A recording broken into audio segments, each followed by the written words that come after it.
All right, so I'm JP Jolly, Customer Success Director with Waterworth, and I've got with me here. Hi, I'm Emily Matheson, Marketing Manager with Waterworth, and you'll hear me chime in intermittently throughout the webinar.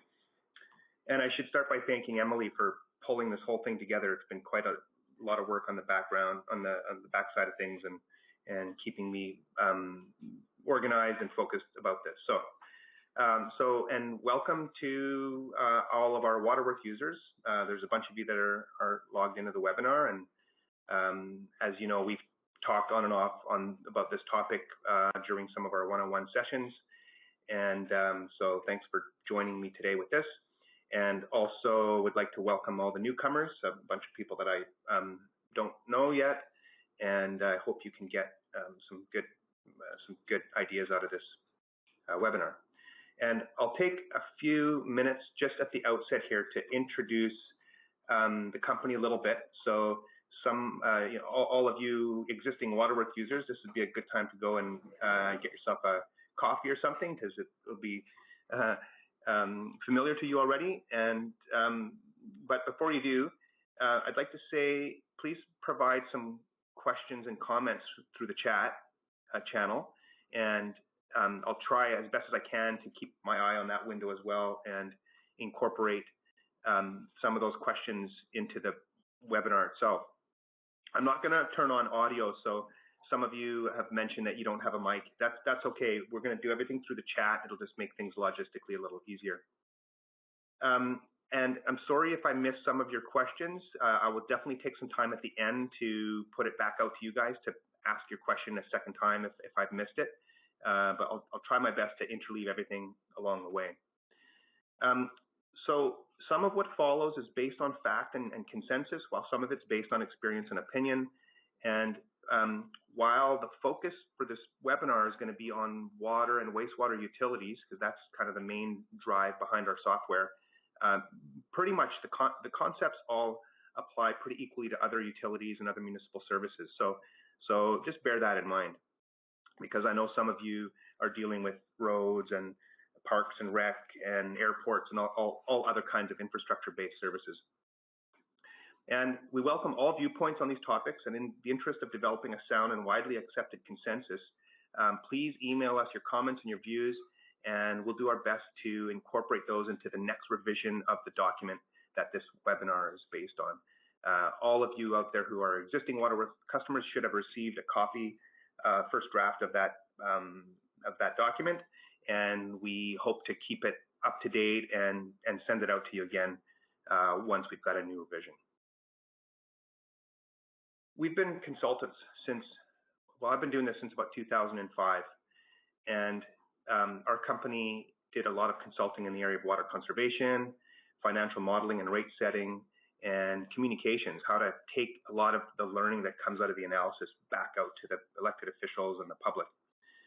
And we've experienced over the years that there's a lot of challenges that are facing the financial management of infrastructure. We know that if you undercharge for water services, they eventually fail and they can create some complications for you.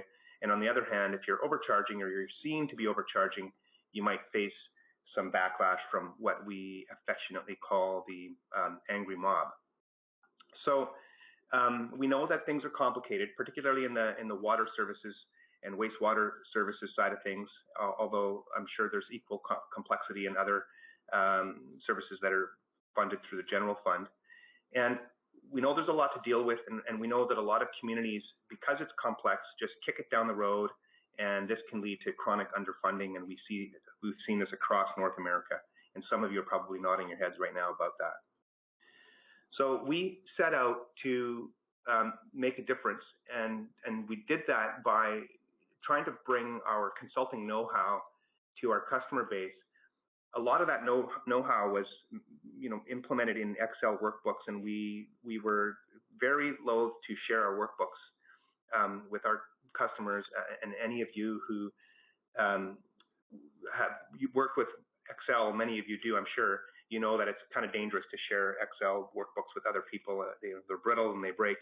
So what we did is we put our software, all of our know-how online in a tool that you log in, just like you do with Netflix or your banking or any of the other dozens of online sites you use every day. So you log in and you get access to all of that know-how that we talked about. And there's three main components to our tool. There's the financial modeling, which we'll dive into a little bit today, just to give you examples of how cash reserve policy development can work using a tool like a financial model. And we've got some other tools in Waterworth as well. And you'll know that what we're really about at the end of the day is making nice graphs and pictures and telling a story and facilitating good conversation between you and your elected officials and ultimately the public. And Waterworth is easy to use. It's got lots of functionality, and the best part of it is that it comes with abundant support. So we spend a lot of time helping our customer base, having one-on-one sessions and helping them have these conversations with their elected officials. And Emily, how widespread is Waterworth in use today? Well, across Canada and the U.S., I know we've got people from both countries on the line right now, so thanks for joining us. So we're across 5 different provinces and about 22 states. I think we might actually even have a couple more now that's on there. And right now, if you're in California or you're in New Mexico, you might be getting me calling you over the next couple of days here, Idaho as well. So, we're rapidly expanding across both Canada and the States, and happy to be helping especially smaller communities who don't typically have access to the same financial management resources as larger centers with more staff and funding might. Okay, great. So this is the cover page of the white paper that we wrote, which is accessible on our website, Developing Cash Reserve Policies, and that's what we're going to get into today. Thanks for being patient with this fairly long introduction, but I think it was worthwhile to give everybody a sense as to what Waterworth is about. All right. So I'm going to start by giving a little bit of background and some context around what led up to writing this white paper in the first place. And then we'll dive right into talking about what I've identified as being the 8 different kinds of cash reserves that we can talk about. And I'll go through a little bit of how to pull it all together. And we'll take you through an example using Waterworth. So I'll log into our tool and I'll just drill specifically into where we look at and focus on cash reserves in the tool and how that kind of fits in together with a full financial model. So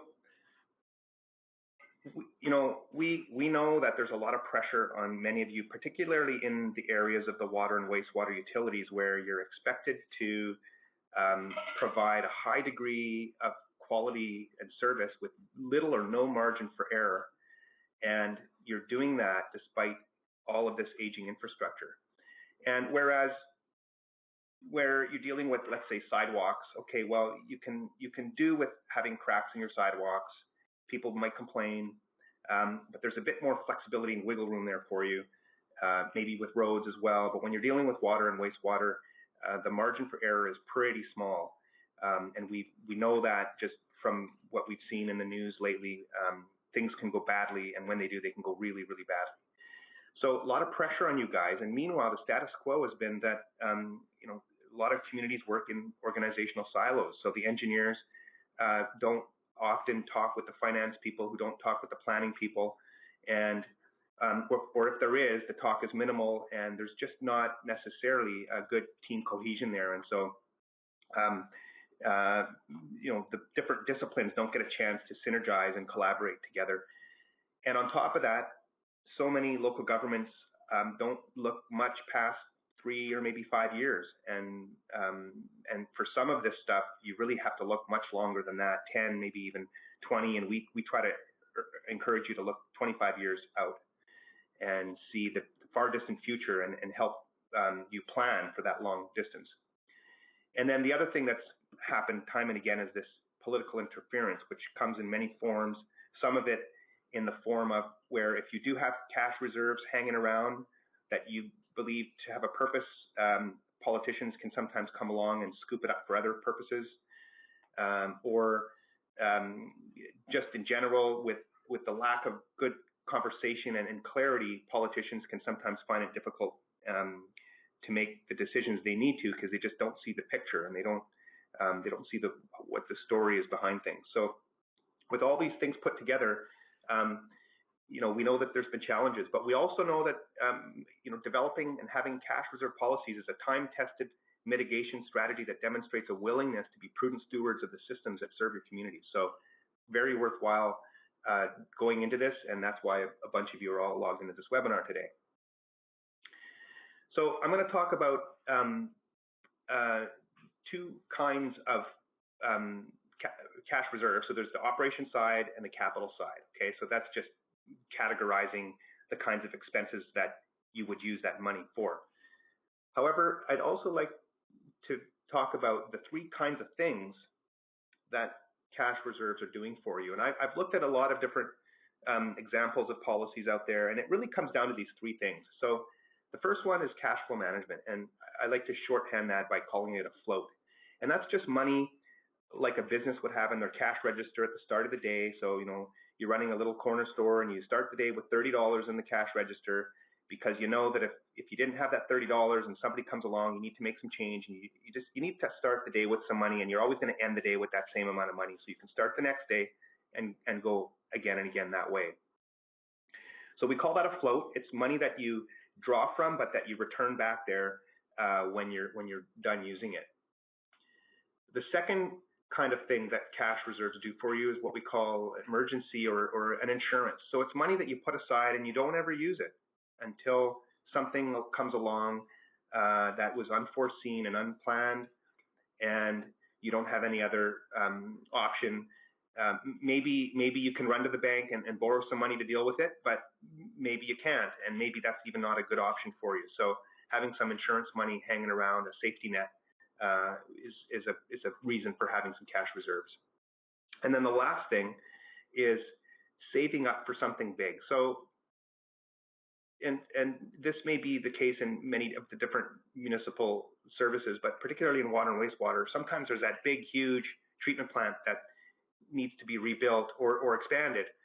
And that might be 10, 20 years, maybe even 30 years away. And that's a long, long time frame. And rarely do we see politicians even thinking that far ahead.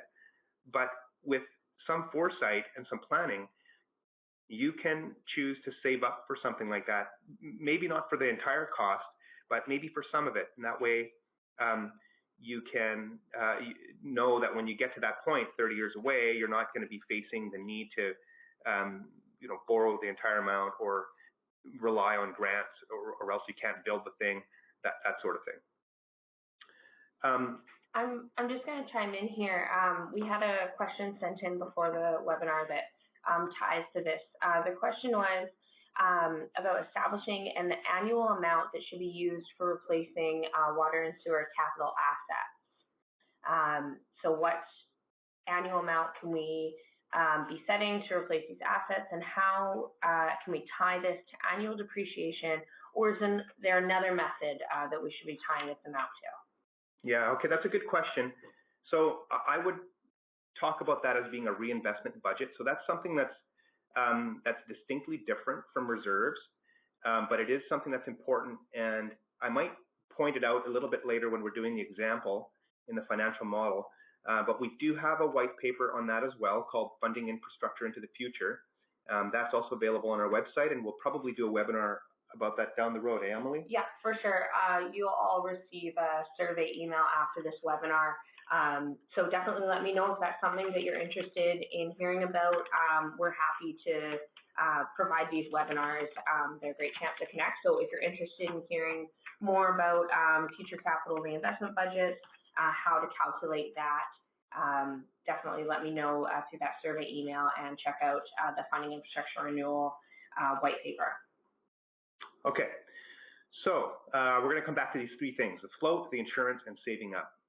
Let's move on. Okay, so a few things to consider at the outset. When you're having to replace infrastructure, you got to think about cash or debt. And of course, there's also perhaps the option of having some grant funding, but leaving that aside, do you pay it for your capital with cash or debt or a combination of the two? And some communities like to do everything in cash. They don't like to carry any debt at all, in which case they'll tend to need more capital reserves because they're relying on there being, millions of dollars available to buy stuff, whereas communities that regularly use debt to finance big projects will carry much less cash reserves. So that's something to keep in mind. And that leads to the idea of this intergenerational equity, which is a whole other topic that is something that I've been thinking about writing a white paper about. And I do point that out in this white paper that we're talking about now. And that has to do with the idea that when you do build up cash to pay for things in the future, it's the current ratepayers that are contributing towards that future replacement. Whereas when you use debt to buy something big, then it's the future generations that are contributing towards the costs of the expenditure.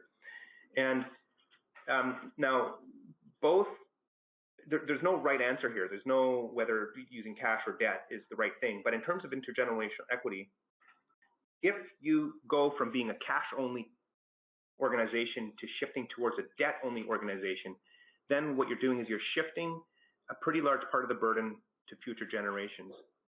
And if it's the opposite, if you've been a debt-focused organization for a long time and you suddenly decide you want to become fully a cash organization, then you're now shifting the burden to the current generation. So it's a bit of a complex topic, and stay tuned. I'm going to think really deeply about that and write some of my thoughts and ideas about it, and you'll be hearing from us later on about how to have that conversation with your council and your ratepayers. But just keep that in mind. Now, another quick question that we received before, I think relates to this. Are there any legal concerns in building up cash reserves? So that's a good question, and we're not on top of all of the laws in all the various states and provinces. So there may be, but I don't know the answer to that definitively. What I would say is that it's important to have a good rationale behind why you're wanting to accumulate cash, and that's largely what this presentation and the webinar and the white paper is about, is developing that rationale. And if it's a good rationale, then I would tend to think that legally it would hold up, especially since there have been really serious problems in some communities around North America where things have gone really sideways, like Flint, Michigan, for example. But our recommendation is definitely to consult with your lawyers about that kind of thing.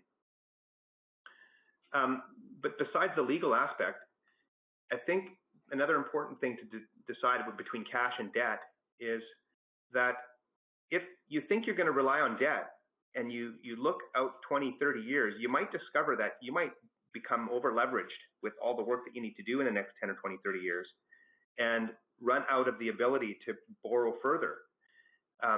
So that's not necessarily a legal matter, but that can put you in a situation where you've run out of debt room, and so then you'll be forced to rely on cash. So it's probably a good idea to really look forward into the future and decide how you're going to balance the use of debt and cash.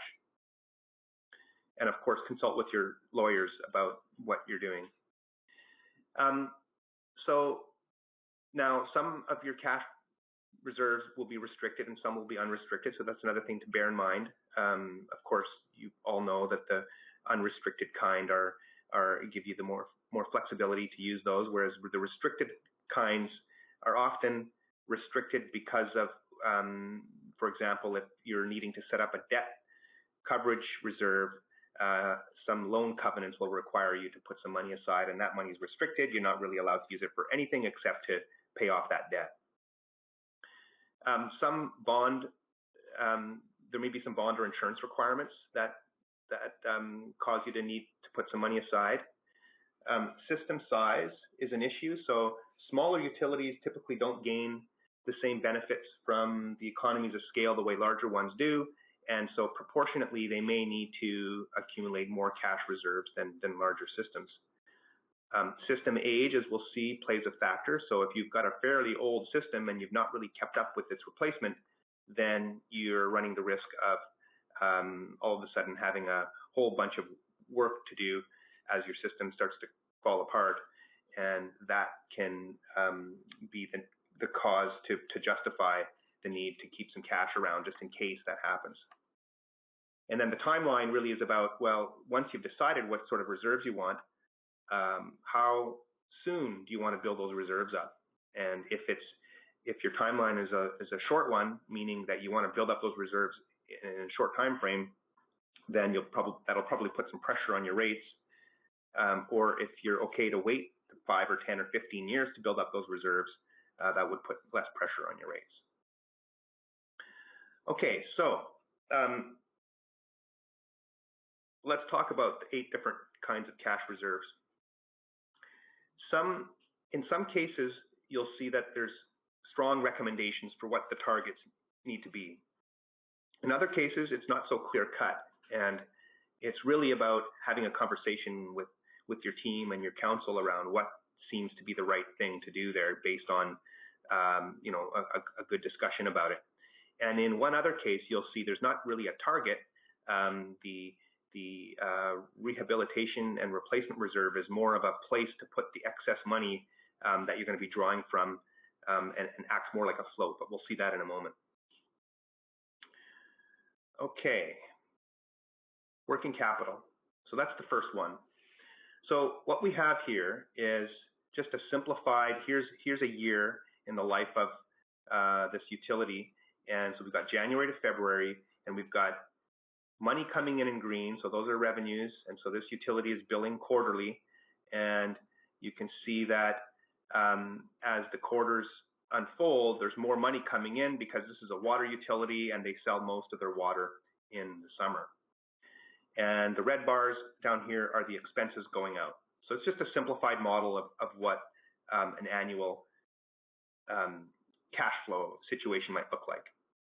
Now, so let me bring some. So the question is how much working capital do you need?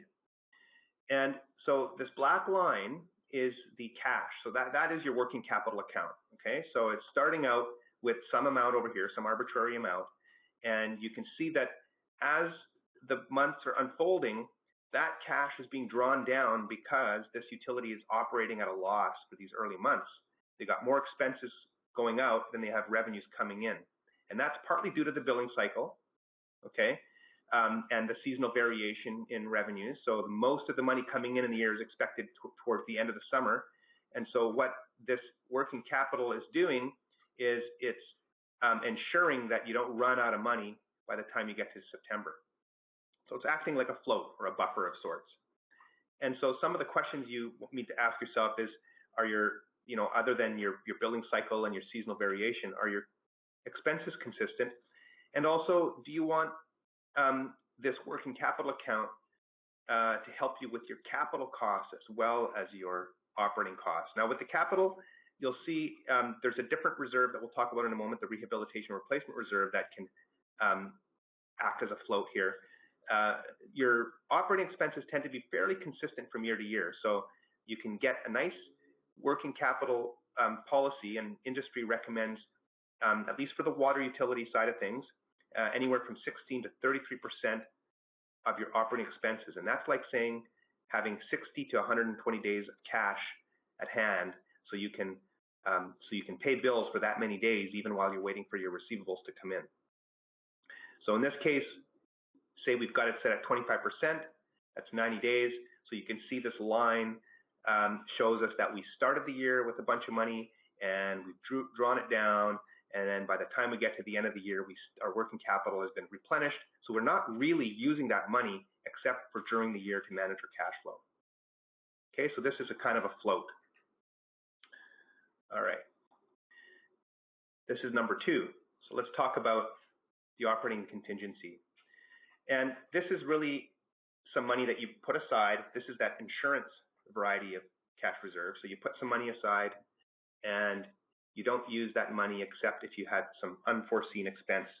And what could those be? Well, it could be a boil water advisory, for example. That might require you to do a whole bunch of stuff, send out mail outs and deal with some regulatory folks and so on. You might have a storm-related cleanup, some legal action, and I'm sure the many of you on this webinar could think of another half a dozen things that could possibly happen. Now, in the water industry, the recommendation there is 5 to 10% of 1 year's worth of operating expenses. And this is a recommendation, but again, if you put together your own list of potential things that could happen, you might decide that this range is too low or it's too high. And again, this is something that really requires some conversation between you and your team and ultimately your elected officials to come up with some rationale that makes sense for you. All right, number 3 is the debt service coverage. And this is not typically something that you would necessarily choose for yourself. This is something that's typically comes from, as I mentioned, a loan covenant or bond covenant. And the lenders will want you to, they may want you to put some money aside so that if things go a little bit south on you in terms of revenue and you have some shortfall, then at least those lenders are assured that you've got some little bit of extra money put aside that you can pay your and service your debt. And the amount that, so these requirements vary from loan to loan and bond to bond, and we're not up on all the variations there, but in general, it's based on, the amount that they would require to put aside might be based on your credit risk, the size and complexity of the project that you're borrowing money for, the term length, and there may be some other factors. And typically that money is restricted. You can't really use it. It's just there sitting. And then by the time you're done paying off that loan, you can probably use this money to make your final payments. And that's that. Okay, so that one's pretty straightforward. Revenue shortfall.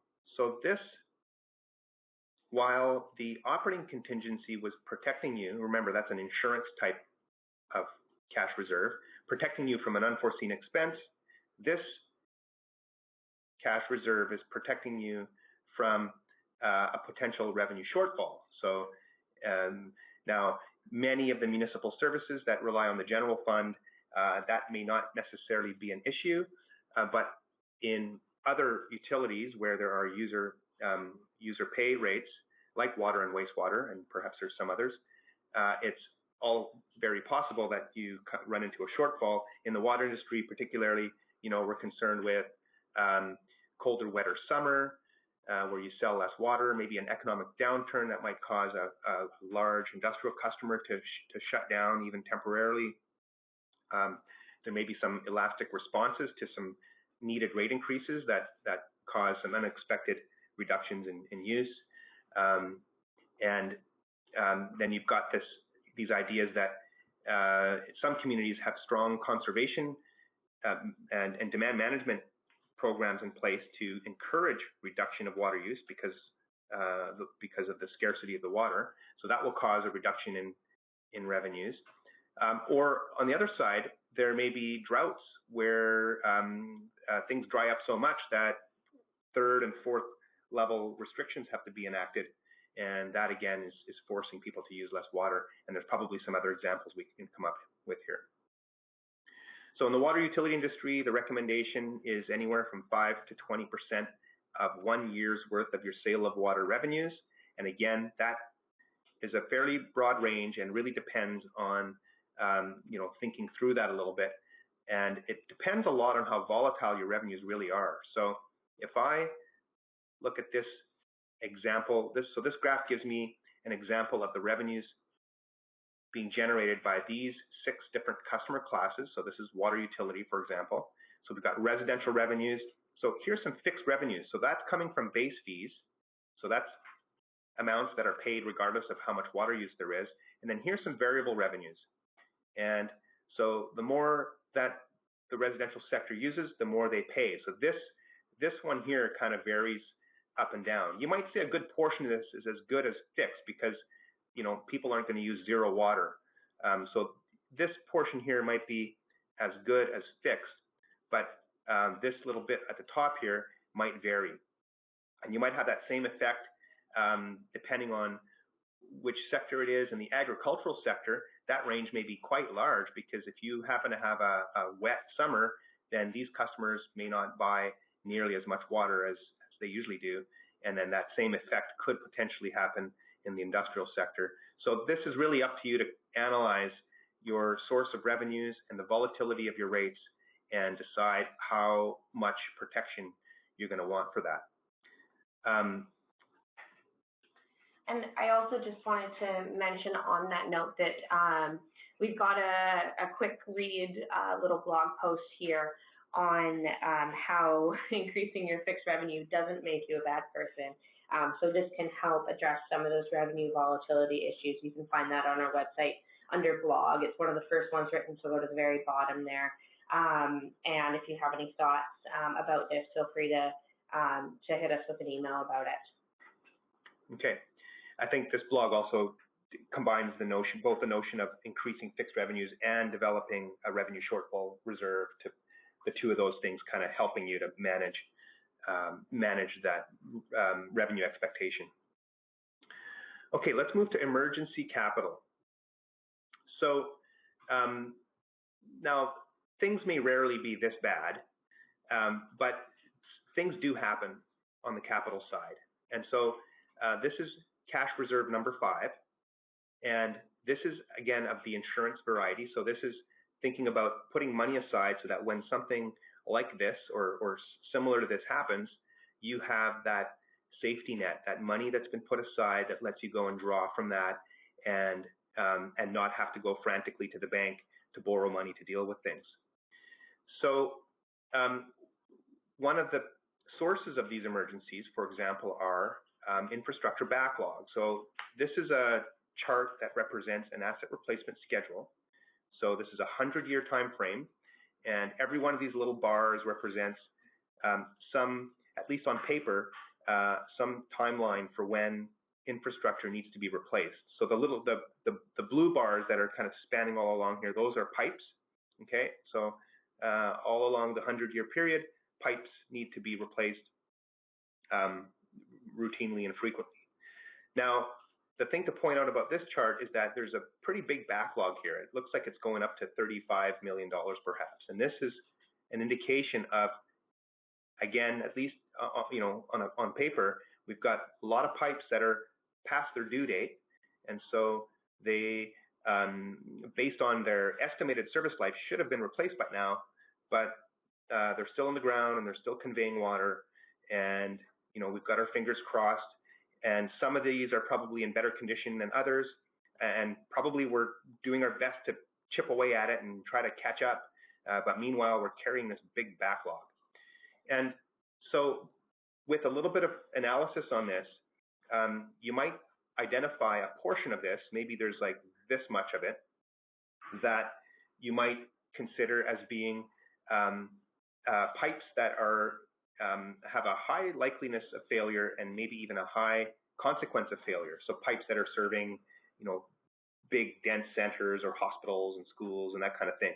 So, yeah, we're chipping away at it and we'll get around to those pipes. But in the meantime, let's set up some protection money so that if something does go badly in here, we've got some money set aside and we can go and draw from that. So again, it's an insurance against the potential failure of our really, really old infrastructure. And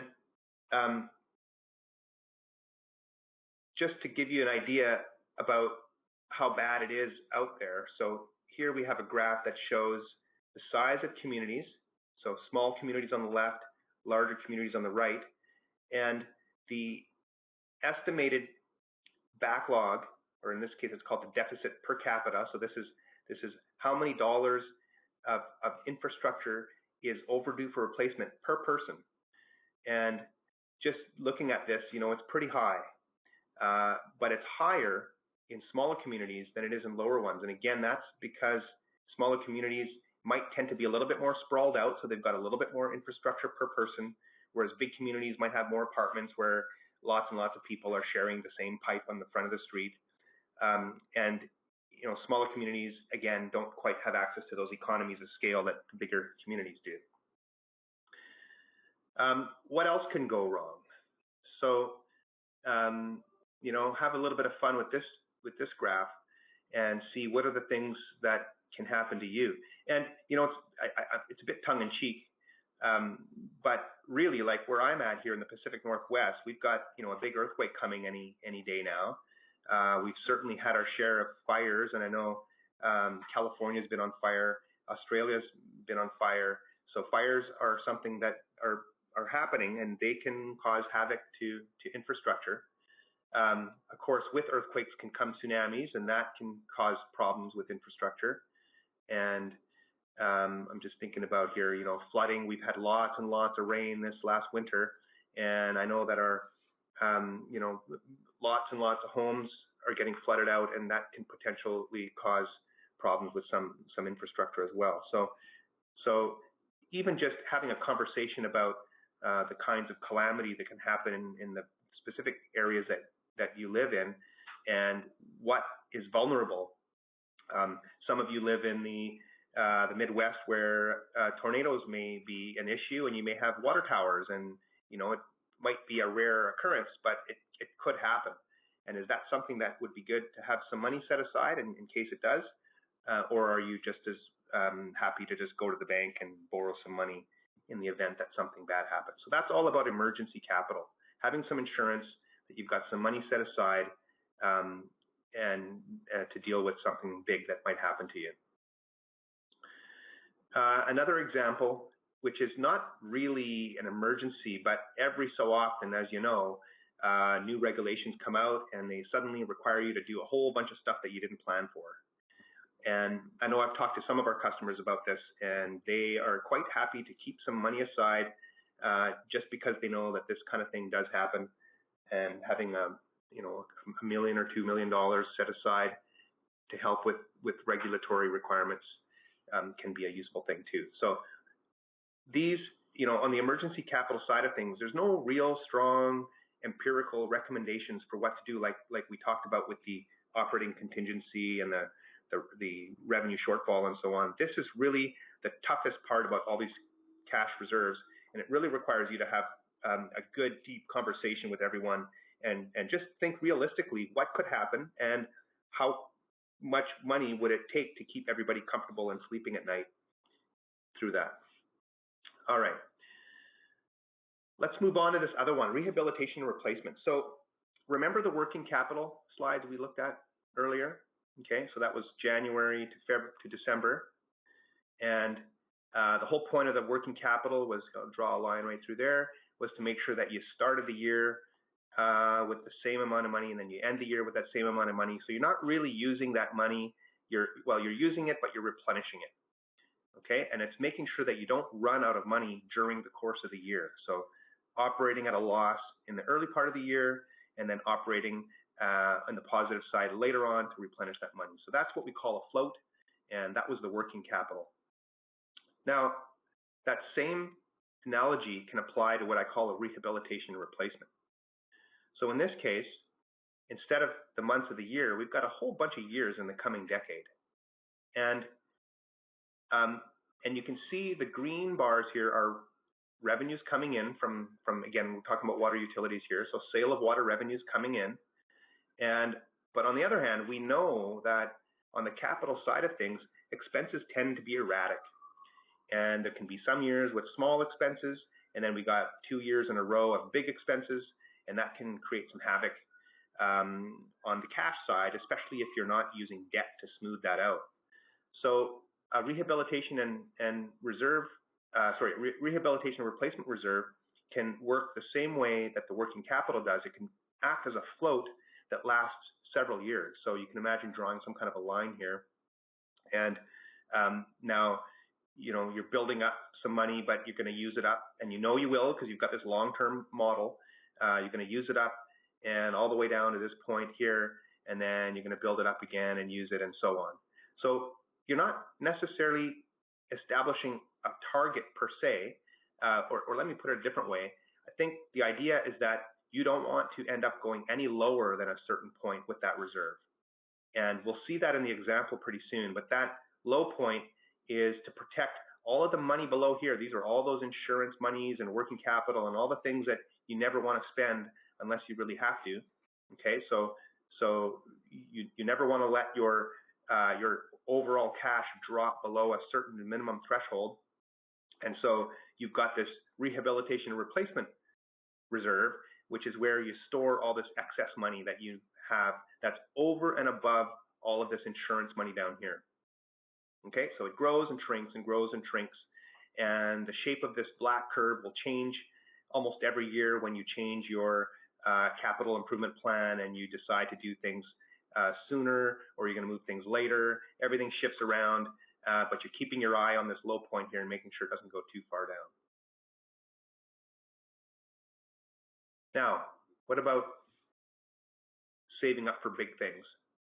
So every so often, something big comes along, and some communities like to plan for that and think way ahead of time and have that ongoing conversation with ratepayers and with council about, you know, we're going to have to do something in 20 years about that storage tank. Why don't we fund some of it with cash from ratepayers? Okay, we'll set up an account and we can save some money up for that. Maybe not the full amount, because we'll maybe want to use some debt as well. And because this is partly to replace an old aging tank, but we're also going to upsize it because our community is growing, we might have access to some developer charges that we can use as well. And maybe if we're lucky, we'll get a little bit of free money from our senior level of government. But let's not plan on that. Let's instead be a little proactive here and think about saving away 10%. And, you know, I'm just making up these numbers. It's just an arbitrary number, but this is the kind of thing that you can have a conversation with the community and decide what they'd like to do about that. Okay, let's, and if I go to this next slide, remember this asset replacement schedule, there's exactly a case in point. So we talked about the backlog, okay? So I had, you know, I wanted to get some emergency capital to protect myself from some bad things happening here, but I'm also looking way out to this thing. So there's that you know, storage tank, or maybe we're going to have to completely redo the public works building. And in this case, looks like it's going to cost me about $8 million. So we're going to see that in the example pretty soon, how we can plan to save up some or all the money we need for this thing that's happening in the future. So let's pull it all together. We just reviewed a bunch of different kinds of cash reserves. Some of them might apply to you, others may not. And the many of you who are on this call listening, on this webinar listening, probably already have some ideas about, you know, what makes sense for your community. And they're all going to be different varieties of each other. There's no one size fits all, you know, prescription for cash reserves. But the important thing is, you know, thinking back to that first slide on the background and the context, that you know, we work with lots of communities, and very rarely do I run into a community that's really thought this through. So I think the key thing is to really dig your heels in and really get into it and have that conversation with you know, start with your team, and then work it into your council and talk through it.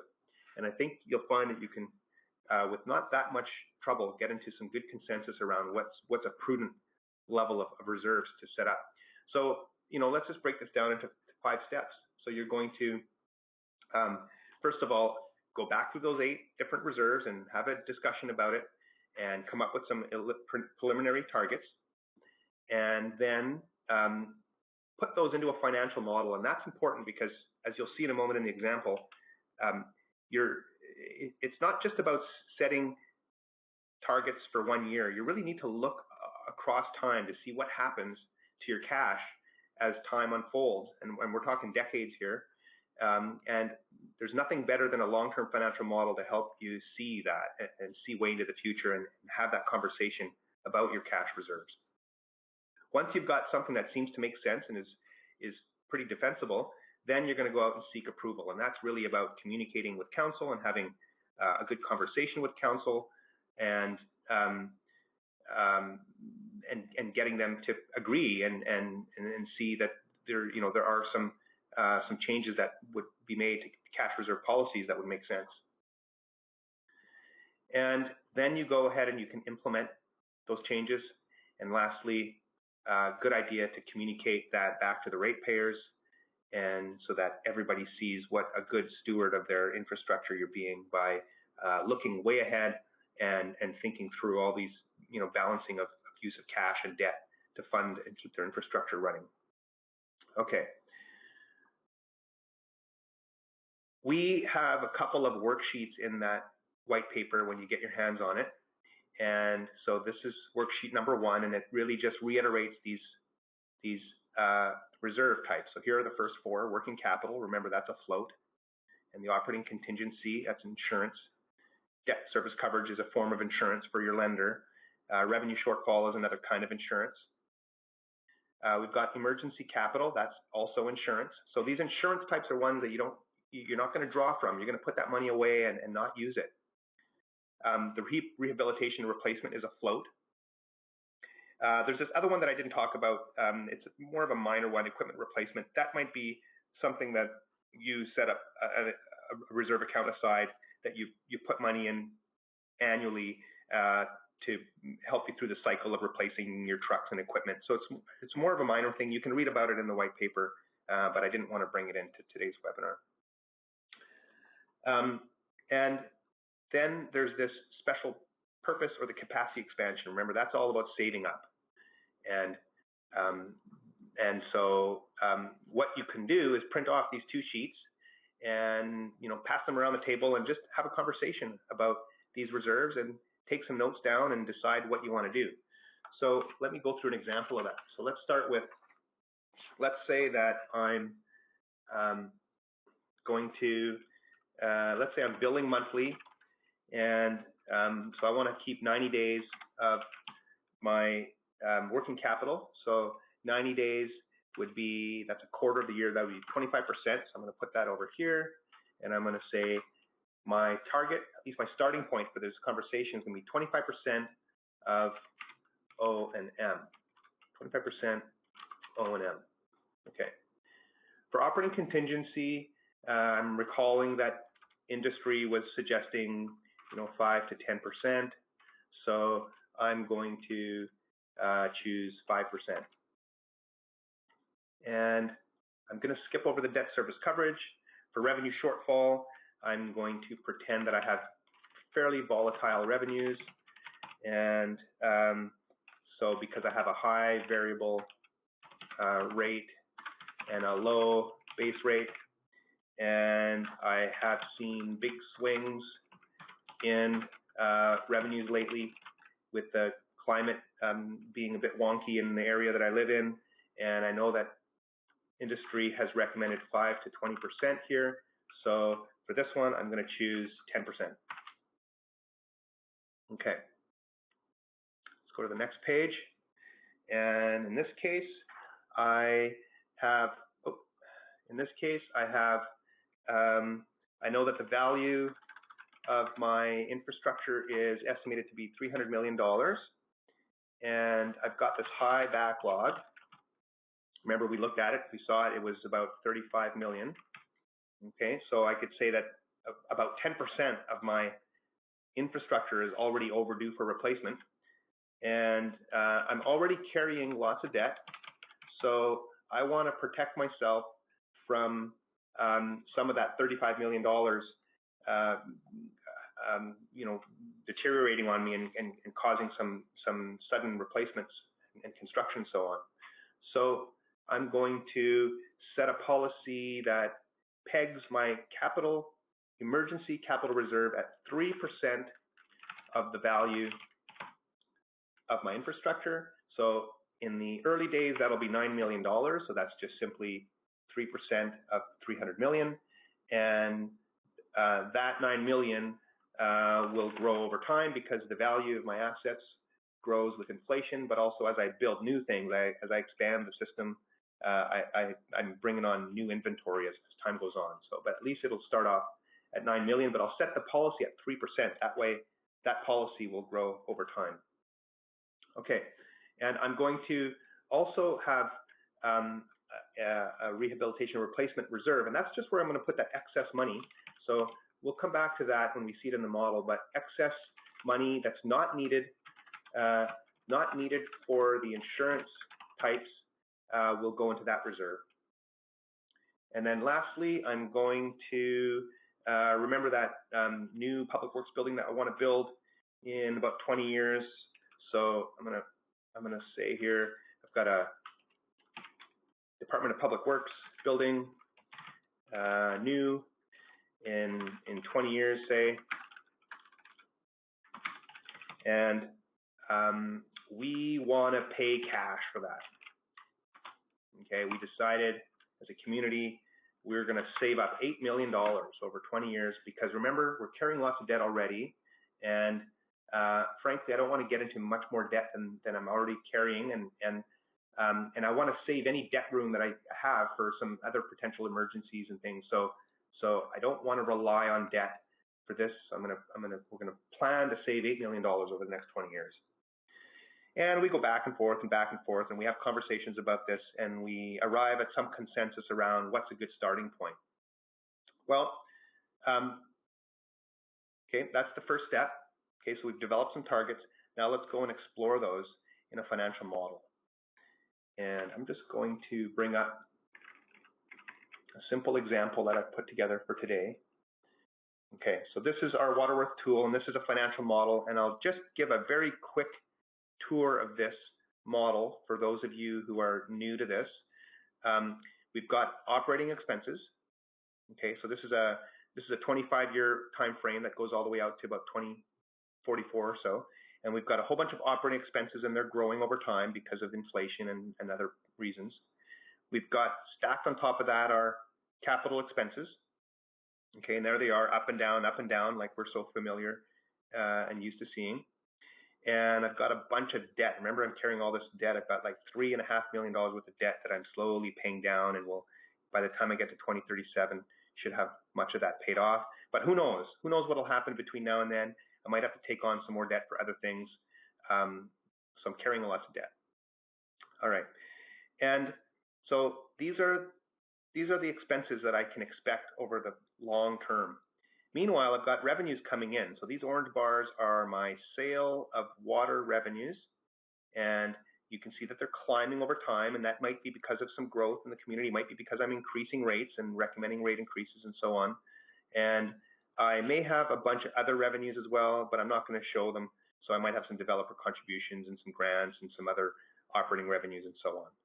But the main one the main lever that I have in generating money is this sale of water. And I've got this cash position. So this is the cash. This is what we've been talking about this past hour, is the cash. And this black line represents all of the cash that I have, and it's split up into all these various cash reserves, including the working capital and the excess rehabilitation and replacement float reserve and all that. And what I'm mainly doing is I'm making sure, over time that I don't run out of cash and that I comply with my policies that I'm trying to work through. And we'll see that in a minute here. And the whole idea of adjusting your rates. So if I move my rates lever down here a little bit, I can see that I'm going to run out of money eventually if I don't keep my rates up. So the whole discussion of setting rates, this is a bit of a sidebar, but it's important. The whole discussion about setting rates is really about deciding where to keep your cash and to not go broke over the long term. But that discussion is really about what your cash reserve policies are. So if you can do the hard work of, and I'll just quickly switch back to this for a moment. If you can do the hard work of working through these cash reserve policies and coming up with some consensus here, you've done much of the work that directly leads back to how you're going to have a conversation around the setting of your rates. Okay, so let's talk about the cash position. So there it is. So here we are at the start of 2020. I had $14 million in cash, And let's talk about how that gets split up based on my different policies. So we talked about the working capital was 25%. So I'm just going to put that right in here. And you can see that this red line has drawn itself on the screen. And in any given year, that red line is telling me how much 25%, remember that's 25% of operating expenses. Okay, so it's telling me how much money I need to have in my working capital reserve. 25% of a year's worth of operating expenses, and that red line grows over time because my operating expenses grow. Now I'm going to add in the 5% contingency reserve, and you can see that red line just jumped up a little bit higher. And I'm going to add to that the 10% rate stabilization that we talked about. And now my red line is gone up even higher. And now this line is telling me how much money I need to protect for those three reserves. So in 2025, let's say, there's almost $2.7 million that belong to the contingency and the rate stabilization insurance reserves, money that I can never use unless I really, really need to. And the rest of it belongs to the working capital that I will draw down during the course of the year, but I'll replenish it so that in any given start of the year, I'll always start off with that same amount. So this is really money that I can never plan to use this money. Okay, now on top of that, I'm going to add this capital reserve, and we talked about 3%. And now you can see there's a black line that's drawn on the screen, and that represents my new cash position, meaning that this is what I'm aiming my cash to never go below, because I want to have a 3% emergency capital reserve. Okay, so 3% of the replacement value of my assets is exactly the amount that's drawn between these two lines. If I take away the cash position for a moment, this distance here, okay, from here to there is 3%. And over here, this distance over here between the red and black is 3%. So this black line is telling me that if I really truly have this policy where I'm going to protect 3% of the value of my assets and put that away and never use that money unless I really have to, then I must never let my cash go below this black dotted line. So let's go and turn that black dotted line back, or the cash position back on. And I can see that in some cases I'm violating my policy a little bit. And maybe it's not a big deal. Maybe we can live with that. But if we really have this policy and we really mean it, then we're not complying, and that means we'd have to raise our rates. And so I could do that. I could come in here and bump my rates up and play around with that and ask council for more rate increases, or we can go back to the drawing board, and maybe 3% was too high. Maybe we're okay with just having a 2% capital reserve, and that will bring my black dotted line down.